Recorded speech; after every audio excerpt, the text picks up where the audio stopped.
नमस्कार दोस्तों, welcome back to our YouTube channel solar solution. तो कैसे हैं आप सब लोग? उम्मीद करता हूँ आप सब लोग अच्छे होंगे। तो इसी सेशन में आज हम न्यू टॉपिक पढ़ने वाले हैं। न्यू चैप्टर है आपका वेव्स एकॉस्टिक एंड ऑसिलेशंस। ठीक है, ये आपका सिलेबस है। सिलेबस में आपके ये 5 टॉपिक हैं। इसमें simple harmonic oscillation, damped harmonic oscillation, forced harmonic oscillation, analysis of wave motions और अल्ट्रासोनिक एकॉस्टिक एंड उसकी एप्लीकेशंस। ठीक है, तो आज इस सेशन में जो हम पढ़ने वाले हैं वो है वेव्स। वेव्स के बारे में डिस्कस करेंगे, उसकी डेफिनेशन समझेंगे, क्या डेफिनेशन है, प्रॉपर्टीज पढ़ेंगे उसकी। ठीक है, कैरेक्टरिस्टिक क्या है ये पढ़ेंगे, टाइप्स ऑफ वेव्स, वेव्स के प्रकार पढ़ेंगे, तरंग कितने प्रकार की होती है। 2 टाइप्स में इलेक्ट्रोमैग्नेटिक है आपका, एक मैकेनिकल, इसके बारे में डिस्कस करने वाले हैं। और टाइप्स ऑफ मैकेनिकल वेव्स और some important waves. Type of mechanical waves के भी 2 पार्ट्स हैं, ट्रांसवर्स वेव्स, ट्रांसवर्स वेव्स और लॉन्गिट्यूडिनल वेव्स। ठीक है, अनुप्रस्थ तरंगे और अनुदैर्ध्य तरंगे। तो हम इस सेशन में ये चीज़ें पढ़ने वाले हैं। ठीक है, तो इसे कंटिन्यू करते हैं। सिलेबस आप नोट डाउन कर सकते हैं। सेकंड जो चैप्टर है आपका, तो चलो इसे जल्दी से रफ कर लेते हैं, फिर आगे बढ़ते हैं।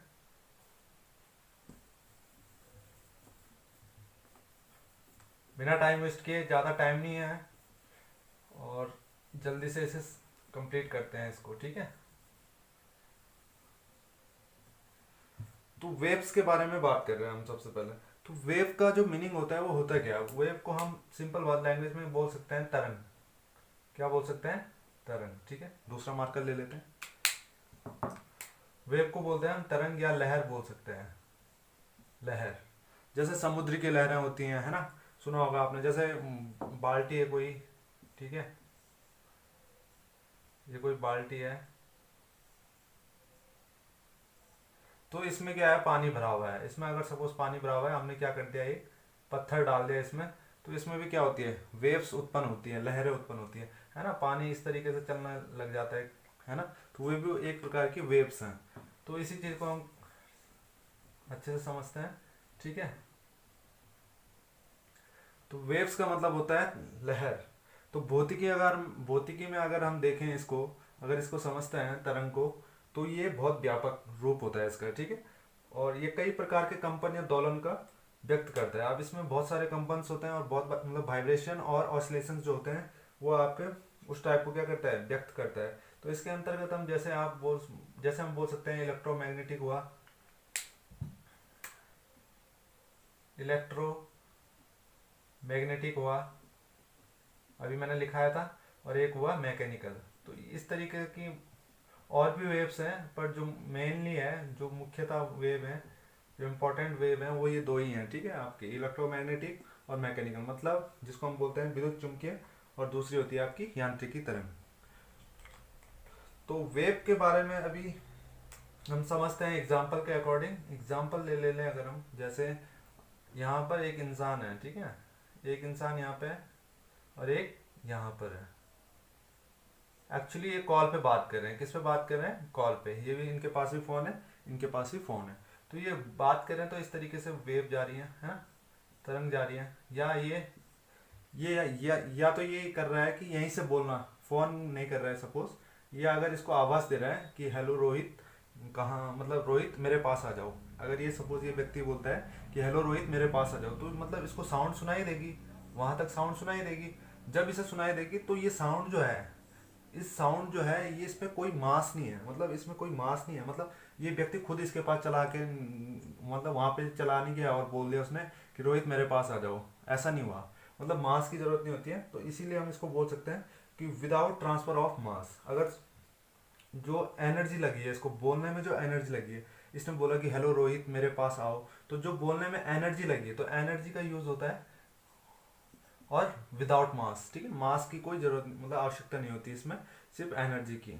होते हैं वैसे भी वेव्स होते हैं कि जिसमें मास की आवश्यकता भी होती है, बट हम जो अभी पढ़ रहे हैं तो उसमें मास की आवश्यकता नहीं होती है, जिसमें लिखा है कि तरंगों के द्वारा ऊर्जा को एक स्थान से दूसरे स्थान तक ले जाया जा सकता है, ठीक है, एनर्जी से एक स्थान से दूसरे स्थान से। अब हम सपोज बॉल थ्रो कर रहे हैं, जैसे दो व्यक्ति हैं बॉल थ्रो कर रहे हैं, तो उसमें बॉल में क्या लग रही है, एनर्जी लग रही है विदाउट ऑफ मास, ठीक है, मतलब वो व्यक्ति वहां पर नहीं गया उसको हाथ पे देने के लिए कि ये लीजिए आपकी बॉल, उसने वहां से दूर से थ्रो करी है बॉल, ठीक है, ये भी इस तरीके से आप समझ सकते हैं। अब इसकी प्रॉपर्टीज की बात कर लेते हैं, जल्दी से देख लेते हैं बिना टाइम वेस्ट किए। बात करते हैं प्रॉपर्टीज की।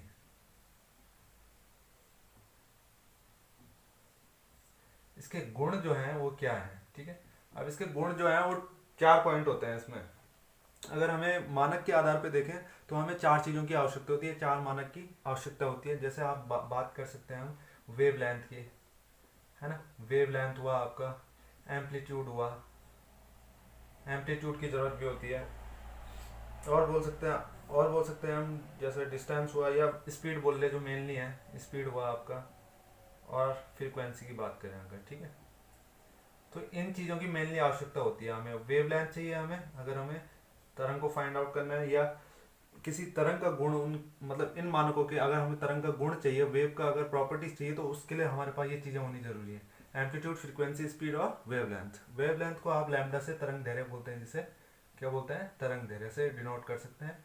अब जैसे कोई आपके पास ये इस तरीके का कोई ग्राफ है, अब ये क्या है, वेव है, ठीक है, इस तरीके से वेव जा रही है, तो यहाँ से लेकर जहाँ से वेव स्टार्ट हुई थी और यहाँ तक जो इसकी डिस्टेंस है, इसको हम डिस्टेंस बोलेंगे, दूरी, क्या बोलेंगे, डिस्टेंस। मतलब यहाँ से स्टार्ट हुई वेव और यहाँ तक एंड हो गई, यहाँ तक एंड हो गई सपोज, ठीक है, इस पॉइंट तक, तो ये आपकी डिस्टेंस हुई। और डिस्प्लेसमेंट की बात करें तो डिस्प्लेसमेंट ये हो जाएगा इसका, डिस्प्लेसमेंट, विस्थापन बोल सकते हैं जिसको, ठीक है। डिस्प्लेसमेंट ऐसे में शो कर रहा है, ये यहाँ से यहाँ ऊपर की तरफ और ऐसे में नीचे की तरफ, मतलब यहाँ से ये डिनोट कर रहा है किसको, डिस्प्लेसमेंट को, ये डिस्टेंस को डिनोट कर रहा है। अब आती है वेव तरंग दैर्घ्य के बाद वेव लेंथ की बात करें, तो जो इसका मैक्सिमम पावर होगा और इसका भी जो मैक्सिमम पावर होगा, मतलब मैक्सिमम अगर फेस की बात कर रहे हैं तो फेस देखें दोनों का, तो यही वो आपकी वेव लेंथ होती है, इनके बीच की दूरी जो होती है वही वेव लेंथ होती है। ये तो हुआ वेवलेंथ। एम्पलीट्यूड की बात करें तो एम्पलीट्यूड क्या होता है, उच्चिष्ट और निम्निष्ट, मैक्सिमा और मिनिमम की। अगर जैसे ये है एक फेज आपका, एक ये है, तो इसका हाईएस्ट पावर, इसका लोएस्ट पावर, इन दोनों का जो डिफरेंस होता है वही आपका एम्पलीट्यूड कहलाता है, ठीक है। होपफुली ये समझ आ रहा होगा। स्पीड की बात करते हैं अगर वेग की, तो वेग क्या होता है कि एक निश्चित दिशा में, अगर जैसे सपोज वेव इस दिशा में जा रही है, तो उसी एक मतलब एक निश्चित दिशा में प्रति सेकंड वस्तु द्वारा तय की गई दूरी को ही वेग कहते हैं, ठीक है। फ्रीक्वेंसी की बात करते हैं, आवृत्ति। तो आवृत्ति क्या होता है कि इकाई समय में जितनी बार घटित होती है उसको ही हम फ्रीक्वेंसी कहेंगे इस चीज में, ठीक है। तो ये होपफुली समझ आएगा। अब इसमें देख लेते हैं एम्पलीट्यूड होता क्या है। ये तो आपका उच्चिष्ट और निम्निष्ट हो गया, है ना, तो यही है यहाँ से यहाँ तक की डिस्टेंस है जो उसकी। अब पढ़ते हैं इसमें नेक्स्ट प्रॉपर्टीज पढ़ लेता हूँ मैं। अब इसकी कैरेक्टरिस्टिक देख लेते हैं जल्दी से। तो कैरेक्टरिस्टिक की बात कर लेते हैं,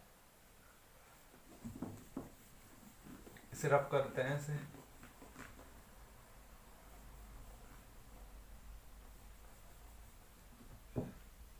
नेक्स्ट है आपका कैरेक्टरिस्टिक। तो कैरेक्टर मतलब विशेषताएं की बात करें, अगर हम विशेषताएं देखते हैं इसकी, तो विशेषताएं इसकी पाई जाती है। जैसे वेवलेंथ की बात करें तो रिफ्लेक्शन में, किसमें, रिफ्लेक्शन में, रिफ्लेक्शन हो सकता है, रिफ्रैक्शन हो सकता है आपका, और पॉलराइजेशन हो सकता है, ध्रुवण। नेक्स्ट हो सकता है आपका जिसे हम बोलते हैं इंटरफ्रेंस बोलते हैं ना, व्यतिकरण को, इंटरफ्रेंस। और नेक्स्ट हो सकता है आपका डिफ्रैक्शन, विवर्तन, इसको विवर्तन बोलते हैं, इसको व्यतिकरण, इसको हम ध्रुवण बोलेंगे पॉलराइजेशन को, और इसको अपवर्तन, और इसको परावर्तन, ठीक है। तो इनको हिंदी में ये बोलते हैं, ये नाम है इनके। अब रिफ्लेक्शन की बात करें तो रिफ्लेक्शन की विशेषताएं बता दें अगर हम, सपोज जैसे ये दो पहाड़ है आपके पास, ठीक है, ये पहाड़ है, सपोज एक तरफ ये पहाड़ है, दूसरी साइड ये पहाड़ है, ठीक है। तो यहाँ पर अगर कोई व्यक्ति है, सपोज स्टॉप पे है या यहाँ पे है, कोई व्यक्ति खड़ा है, ठीक है। अब ये क्या कर रहा है, यहाँ से साउंड मार रहा है और ये साउंड यहाँ से यहाँ जा रही है, ये साउंड यहाँ से यहाँ जा रही है और रिफ्लेक्ट होके जो वो साउंड है वो वापस आ रही है, रिफ्लेक्ट हो रही है, पहाड़ से टकरा के वापस आ रही है। अगर सपोज इसने कोई नाम लिया है, सपोज इसने अजय बोल लिया, सपोज इसने अजय बोला, ठीक है, तो इसको ये जो साउंड है इसको मतलब वापस पहाड़ से टकरा के इसको फिर से वो सुनाई देगा, अजय अजय अजय, मतलब इस तरीके से धीरे धीरे आवाज आएगी, अजय अजय अजय अजय, इस तरीके से। तो इसको हम जो बोलते हैं, इसको ये होता है रिफ्लेक्शन के अकॉर्डिंग, मतलब रिफ्लेक्शन की प्रतिक्रिया तो हो रही है और रिफ्लेक्शन की प्रतिक्रिया हो रही है, तो उसको हम बोलते हैं प्रतिध्वनि, जो हमको सुनाई देती है दोबारा से, जिसको हम बोलते हैं प्रतिध्वनि। आई थिंक इसको इको बोलते हैं, ठीक है। तो ये प्रतिध्वनि होता है। तो प्रतिध्वनि में ये कि मतलब जो साउंड हमें दोबारा से गूंजती है, या जो साउंड गूंजती है कमरे में भी, अगर हम कुछ बोले एक बंद कमरे में, तो वहाँ पे भी साउंड क्या गूंजती है ना। तो वही होता है कि प्रतिध्वनि। तो ये रिफ्लेक्शन का गुण पाया जाता है इसमें, ठीक है। विशेषता की बात करें तो ऐसी रिफ्लेक्शन का भी है, पोलराइजेशन का भी है, और व्यतिकरण इंटरफ्रेंस का भी है, और डिफ्रैक्शन का भी है, ठीक है। तो ये चीजें बाद में पढ़ेंगे हम लोग, फिलहाल इसे कंटिन्यू करते हैं। टाइप्स ऑफ वेव्स की बात करते हैं अब इसमें, ठीक है।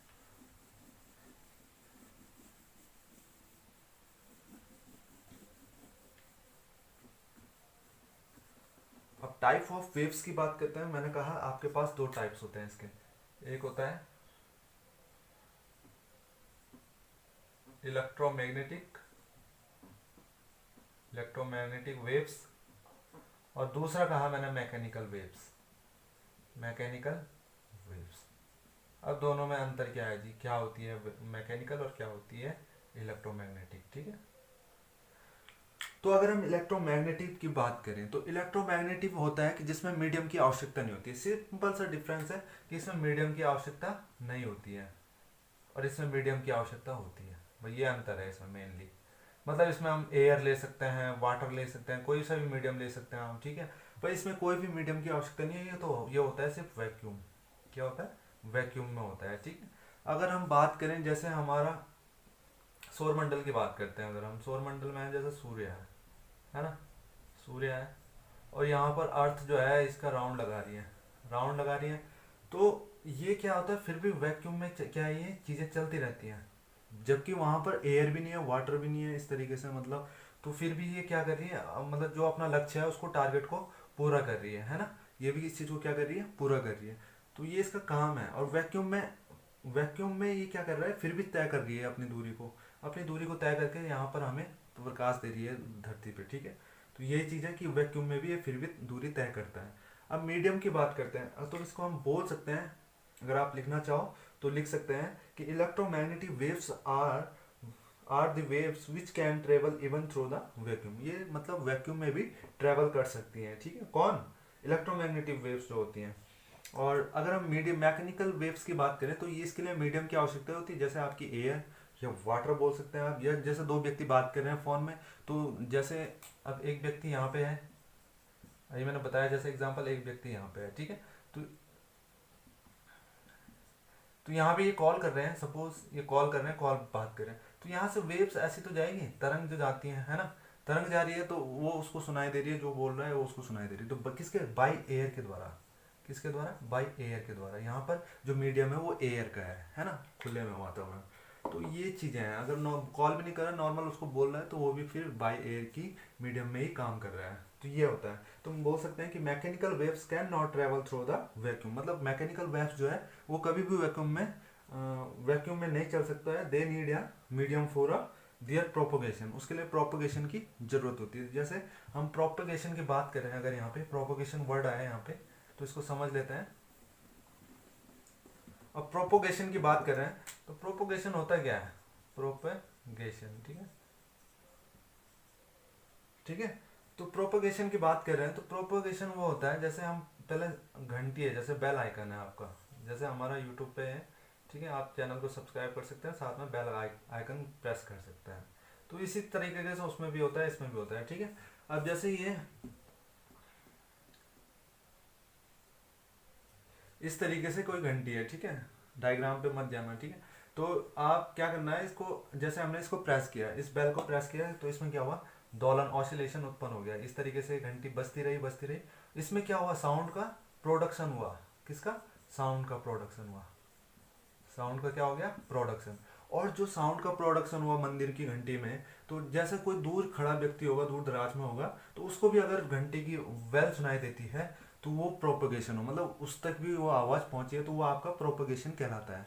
तो यही चीज़ है इसमें प्रोपगेशन। तो इलेक्ट्रोमैग्नेटिक वेव्स और मैकेनिकल वेव्स में ये डिफाइन हो सकता है। ठीक है, अब बात करते हैं हम, अभी मैंने इसके मैकेनिकल वेव्स के बारे में डिस्कस करेंगे कि मैकेनिकल वेव्स के टाइप्स क्या हैं। ठीक है, नेक्स्ट पॉइंट हमारा यही था, तो रब कर लेते हैं इसे जल्दी से। अब बात करते हैं मैकेनिकल वेव्स की। तो मैकेनिकल वेव्स मैंने आपको बताया था, जो मैकेनिकल वेव्स होता है वो टू टाइप से होता है। मैकेनिकल वेव्स दो टाइप से होती है, अनुदैर्ध्य लॉन्गिट्यूडिनल और अनुप्रस्थ ट्रांसवर्स।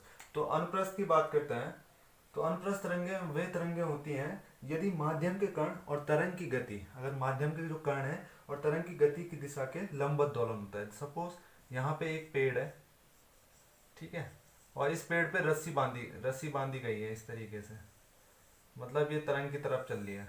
ठीक है, तो यहाँ पे एक व्यक्ति बैठा है, खड़ा है, ठीक है, तो ये आपका कण की दिशा है, तो ये कण की दिशा है और ये आपकी तरंग की दिशा है। तो अगर ये लॉन्गिट्यूडिनल होगा, ठीक है, मतलब ट्रांसवर्स की बात कर रहे हैं ना, ट्रांसवर्स की बात कर रहे हैं, तो कण की दिशा क्या होती है इसमें, लंबवत होती है, मतलब लंबवत दोलन करते हैं। अगर ये दोनों कण की दिशा और तरंग की दिशा अगर लंबवत दोलन करते हैं तो वही आपका ट्रांसवर्स अनुप्रस्थ तरंगे कहलाती हैं। ठीक है, तो अब बात करते हैं हम अनुदैर्ध्य तरंग की। ठीक है, जल्दी से देख लेते हैं अनुदैर्ध्य तरंगे। अनुदैर्ध्य तरंग वो तरंग होती है जब माध्यम के कण और तरंग की गति की दिशा में ही दोलन करती है। अब माध्यम के कण कब करेंगे, जब हमारे पास कोई स्प्रिंग होगी। अगर स्प्रिंग होगी तो स्प्रिंग कुछ इस तरीके से होगी हमारे पास, यहाँ पे इस तरीके से होगी, और धीरे धीरे वो क्या हो रहा है, रेयरफैक्शन हो रहा है। अब रेयरफैक्शन क्या होता है जी, रेयरफैक्शन मतलब बिरलन होता है। ठीक है, बिरलन, ये बिरलन हो रहा है, और यहाँ पर आपका जो संपीड़न है इसको हम बोलेंगे आपका कॉम्प्रेशन। ठीक है, ये आपका कॉम्प्रेशन हुआ और यहाँ पर आपका रेयरफैक्शन हुआ, रेयरफैक्शन। ठीक है, तो ये बिरलन है। अब स्प्रिंग की बात कर रहे हैं, तो स्प्रिंग में अभी डेफिनेशन है अनुदैर्ध्य की, कि यदि माध्यम के कण तरंग की गति की दिशा में, यदि माध्यम के कण भी अगर तरंग की गति की दिशा में ही चलेंगे या काम करेंगे या दोलन करेंगे, तो इसको भी हम क्या कहते हैं, लॉन्गिट्यूडिनल वेव्स कहते हैं। ठीक है, बाकी इसमें देखते हैं आगे, इसे रफ कर लेते हैं जल्दी से। अब बिरलन और दो चीजें हमारे पास आई, कॉम्प्रेशन और बिरलन। तो कॉम्प्रेशन वो होता है कि जहां पर क्या होता है, कॉम्प्रेशन मैंने ये दिखाया था ना आपको, यहाँ पर क्या था, इस तरीके से था, और बिरलन में धीरे धीरे खुलता गया, है ना। तो कॉम्प्रेशन वो जगह होती है जहां पर उसकी डेंसिटी की बात करें, और अगर हम उसके दाब प्रेशर की बात करते हैं, डेंसिटी और प्रेशर जो होता है वो सबसे ज़्यादा होता है यहाँ पे, इसलिए इकट्ठा होता है। और बिरलन में क्या होता है, बिरलन की बात अगर हम करते हैं तो यहाँ पे क्या होता है, यहाँ पे डेंसिटी और प्रेशर सबसे कम होता है, इसलिए धीरे धीरे खुल जाता है। मतलब इनके बीच की जो दूरी होती है वो ज़्यादा होती है और इनके बीच की दूरी कम होती है, इससे आप इसको समझ सकते हैं। तो ये हुआ आपका संपीड़न और बिरलन। ठीक है, बढ़ते हैं आगे। जो लास्ट पॉइंट है हमारा इसके अंदर वेव्स में, वो था सम इम्पोर्टेंट वेव्स। तो सम इम्पोर्टेंट वेव्स देख लेते हैं क्या है, some important waves. Some important waves के बारे में हम, तीन वेव्स हैं आपकी, एक तो है आपकी ध्वनि तरंगे, ठीक है, दूसरा है आपका अपसर्व्य तरंगे, और लास्ट है आपका इसमें परासरव्य तरंगे। तो ये तीन तरंगे हैं। तो तीनों तरंगों में क्या डिफाइन कर सकते हैं हम, कैसे डिफाइन कर सकते हैं, तो ध्वनि तरंग होती है वो हम सुन सकते हैं, तो इसकी जो आवृत्ति होती है वो 20,000 हर्ट्ज से 20,000 हर्ट्ज के बीच में होती है। ठीक है, 20 हर्ट्ज से 20,000 के, मतलब इसमें मानव सुन सकता है किसी भी साउंड को, अगर जैसे कुत्ता भौंक रहा है तो उस साउंड को सुन सकता है, तो वो 20 से 20,000 के हद के बीच में होती है। अब अपसर्पित तरंगे की बात करें तो इसकी जो फ्रीक्वेंसी होती है वो 20 हर्ट्ज से कम होती है, 20 हर्ट्ज से कम होगी तो वो हमको नहीं सुनाई देगी, है ना। तो जैसे हम बोल सकते हैं भूकंप, मतलब जब भूकंप की लहरें, मतलब तरंग, जब वेव, भूकंप में जब वेव उत्पन्न होती है तो वो साउंड हमको नहीं सुनाई देती है, इसकी बात कर सकते हैं। अब जैसे समुद्री तरंग की बात करें तो समुद्री तरंग भी हमको नहीं सुनाई देती, क्यों? क्योंकि हम तो 20 हर्ट्ज से 20,000 के बीच में सुनते हैं, 20 हर्ट्ज से कम नहीं सुनते ना, तो इसमें है 20 हर्ट्ज से कम की ध्वनि, ठीक है। और अप्रासर्पित तरंगे हैं जो आपका लास्ट है, तो इसमें होता है 20 किलो हर्ट्ज से अधिक होती है, कितने? 20 किलो हर्ट्ज से अधिक होती है, ये है तीनों में डिफाइन, ठीक है, तीनों में अंतर ये चीज है। तो 20 किलो हर्ट्ज से अधिक, जैसे इसमें आपका कुत्ता है, मगरमच्छ है, या मच्छर है बोल सकते हैं आप, चमगादड़ बोल सकते हो, तो इनको ये साउंड सुनाई देता है प्रासर्पित तरंगे। तो कैसा लगा आपको ये वीडियो? अगर वीडियो पसंद आए तो हमारे चैनल को सब्सक्राइब करें गाइस, और बेल आइकन जरूर प्रेस करें, साथ ही साथ बेल आइकन प्रेस करें, जिससे कि हमारी न्यू वीडियोस का आपको नोटिफिकेशन सबसे पहले आपको मिलेगा, ठीक। अब बात करते हैं ये सेकंड टॉपिक जो आपका है, वेव्स, एक्रोस्टिक एंड ऑसिलेशन, ये तो कंटिन्यू हो गया आज से स्टार्ट। देन जो इससे पहले जितने भी, जब से हमने वो बेसिक इलेक्ट्रॉनिक टॉपिक स्टार्ट किया था, तो उसके ऊपर मैं कंप्लीट हो गया वो चैप्टर, तो उसके ऊपर एमसीक्यू टाइप्स क्वेश्चंस लेके आने वाला था, बस किसी कारणवश, क्योंकि हमारे पास टाइम तो ज़्यादा है नहीं, 21 अप्रैल से आपके पेपर की डेट भी आ चुकी है, और उसके अकॉर्डिंग मतलब उस जो क्वेश्चन, जो वीडियो मैंने एमसीक्यू पे बनानी थी, उसको आप सीधा हमारी solvesolution.net साइट पे जा सकते हैं, वहाँ पर आपको उस टॉपिक से रिलेटेड क्वेश्चंस मिल जाएंगे, और उन क्वेश्चनों को आप जल्दी से सॉल्व भी कर सकते हैं, ठीक है, उसके आंसर भी रहेंगे वहाँ पे। तो थैंक यू सो मच, मिलता है नेक्स्ट वीडियो में, लव यू टू ऑल।